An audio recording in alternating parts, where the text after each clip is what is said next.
Hi everyone, hope you're all doing good. Okay, so this is the fifth round draw for the 30th edition of the Tapology Lucky Bastard Game. So last week we had four, and after whittling one off, we now, well, no, last week we had five rather, sorry, and after whittling one off, we are now left with four. Uh, I think it was Trig that we lost last time, but just to reiterate those that are still in it, we have C. Collins 44.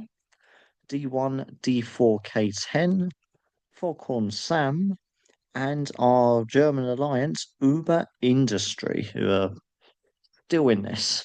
Furthest any alliance has ever got in the Lucky Bastard game. Uh, anyway, for this round, we have UFC Fight Nights. Robert Whittaker versus Renier de Ridder. Uh, obviously, it's one of these ones where it's not exactly veteran versus prospect. They're both very, very experienced fighters, but Whitaker's very much more of the UFC veteran of the two. It feels like he's been in the UFC forever. Don't know how long he has off the top of my head, but he's been there forever. De Ridder's mostly made his name over in one championship, where he's of course double champ, and he's really made a very good impression coming into the UFC. He's won his first three fights, and particularly in his last fight, he beat the highly touted prospect Bo Nickel, who with had all that wrestling.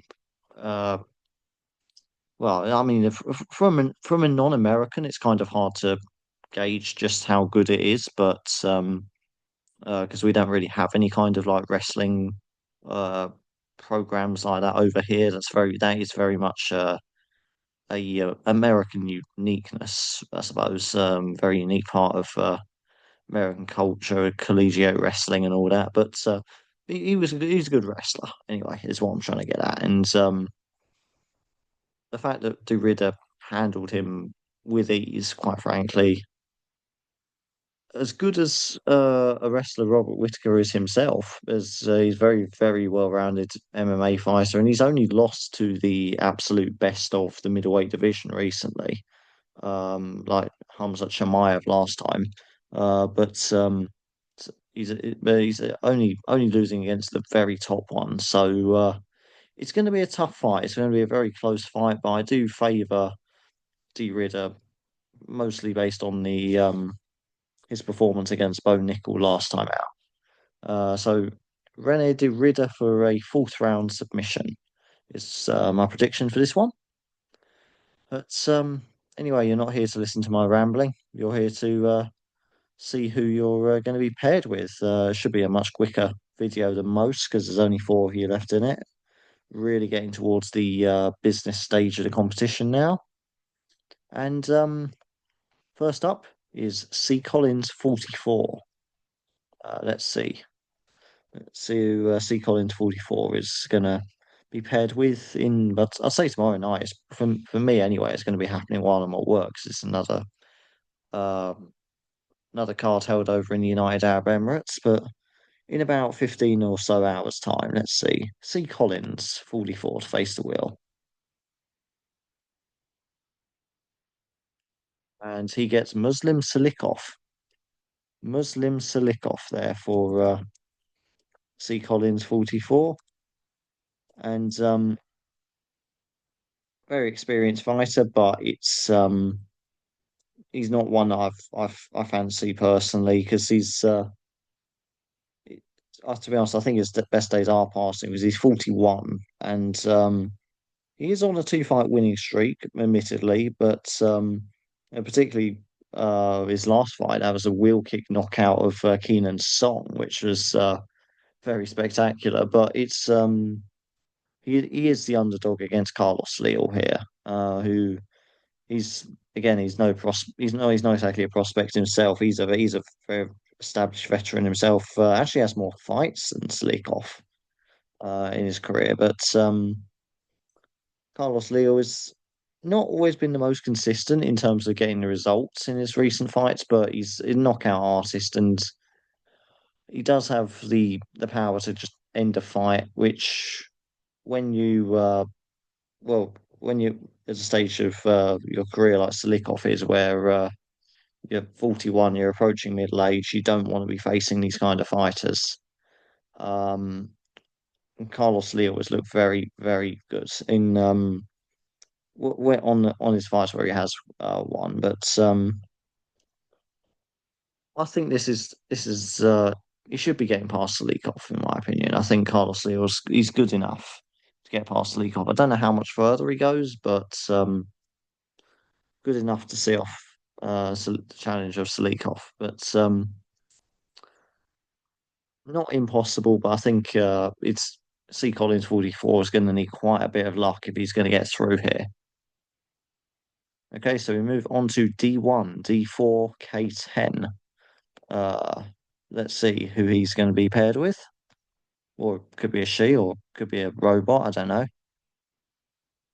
And he gets one of the main eventers, Renier de Ridder.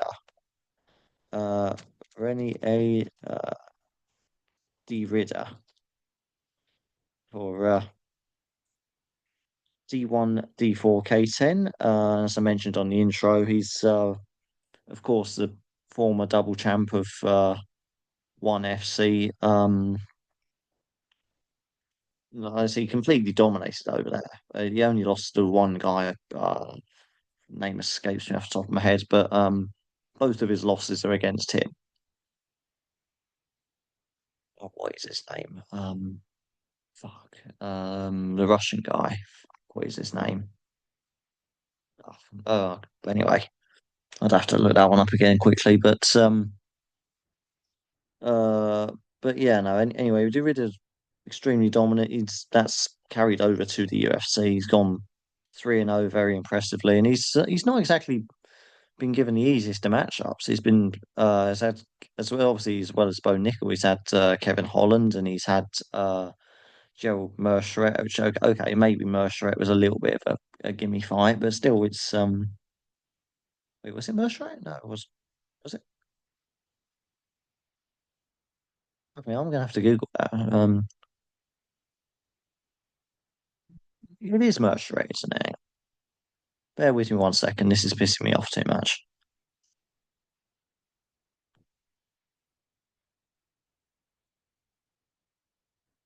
Yeah, it is Gerald Mercheret. Yeah, I don't know. I don't know why I was thinking it was someone else. Yeah. Anyway, but yeah, no. As I was saying, he's had some good fights in the UFC so far. He's certainly made a good impression. Whitaker is without question the toughest fight he's faced so far in his UFC tenure. And it's he's gonna push De Ridder further than he's gone before. If this was a 3 round fight, absolutely goes the distance, in my opinion. But I think De Ridder might just be able to sort of tire Whitaker out towards the later rounds.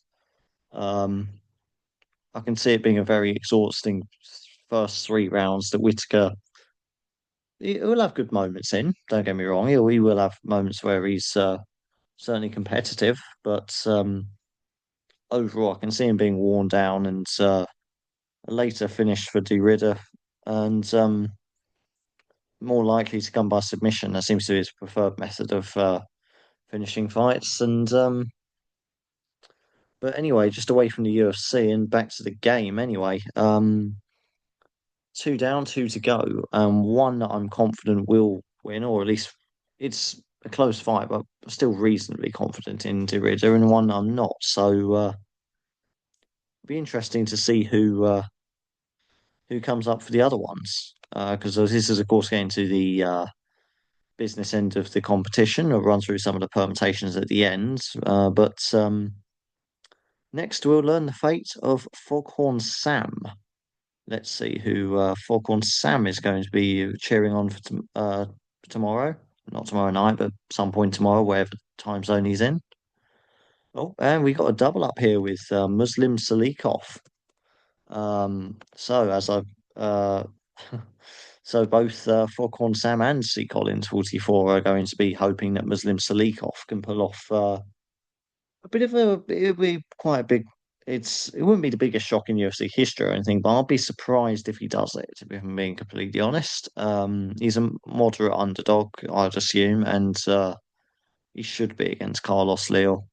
Um, I'll say it's mostly an age thing, and maybe I'm being a bit too hard on him given his age, because he's on a two fight win streak, and he did come off that spectacular knockout win. But again, Carlos Leo, he's looked good himself. The only way I can really see Salikov winning is maybe if Carlos Leo has an off night and Salikov is at his best, but I think that would be the only way that Muslim Salikov wins this. Um, Carlos Leo is a fairly moderate heavy favorite, so he should be winning that. So I think that's Muslim Salikov's going to half the field on his own. Uh, we'll go over the permutations in a couple of minutes once we learn the fate of our German alliance, Uber Industry. Let's see. Uh, can Lightning strike 5 times in a row for them? Let's see. Or will they also get Muslim Slikov? They get Billy Elikana.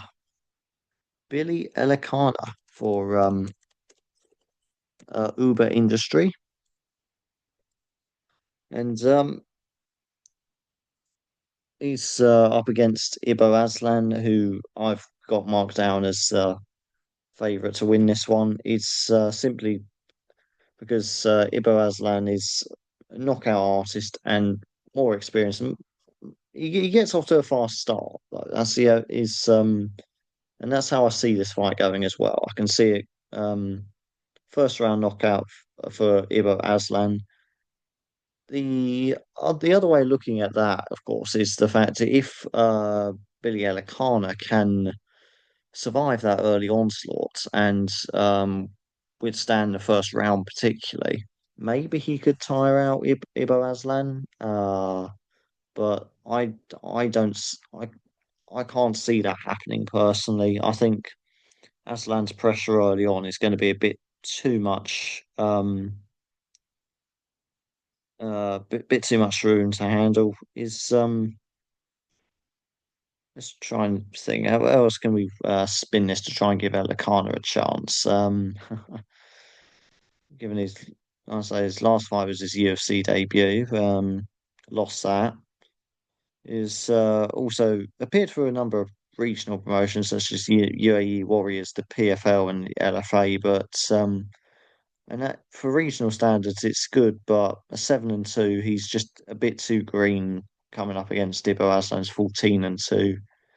And yeah, I think this is just a little bit of a mismatch. As somebody's a little bit too early in their career being fed to an exciting knockout artist, which I'm sure the UFC will try and promote if he carries on knocking people out how he is. So Ibo Aslan for the win, and to be honest, I can't see Billy Elikana getting much of a result. Um, so that concludes the fifth round draw. Right, let's just bring you back to the Excel sheet where I'll quite frankly, I think we're going to see a winner here because four people left in it. Of course, you all know the rules by now. If there's two or more, we go on to another round. If two or more of you go through. Um, Interesting, if Muslim Salikov does win, that guarantees another round on its own. But yeah, it's I can't see that happening. But in any case, two or more goes through, go on to a six rounds. If there's only one winner, of course, they win the whole thing, which I think is the most likely outcome. Which is B. It's not his debut in this game. I think he made his debut in the last game, but D1, D4, K10 is in the driving seat to win this, in my opinion, with Rene de Ridder. That is still a close fight, but he's got as good a chance as anybody of winning this game. Um, there's three underdogs to one that is a slight favourite. So I think D1, D4, K10 should be the favourite to win this. Certainly got the best chance. If, of course, none of you win, then obviously the wheel wins, which that sucks. We don't want to see that. Nobody likes to see the wheel winning these things. And yeah, maybe the ones that have already been knocked out, all the ones marked in red on the screen, I'm sure they'll be delighted with that outcome because it means they'll be back in for next week with a brand new game, which will be the 31st edition. But we'll see how it goes. But I reckon my prediction for this is that D1, D4, K10 is going to come out on top in this 4v1, effectively. But in any case, all I'm going to say is good luck to you four. Um, good luck to everyone else watching with your picks on Tapology. Good luck with any bets on this card. And yeah, we'll see you next week, one way or another, whether that is with a new game or whether it's with the sixth round. But we'll be back. That was a promise, not a threat, but we will be back. But until then, so long for now.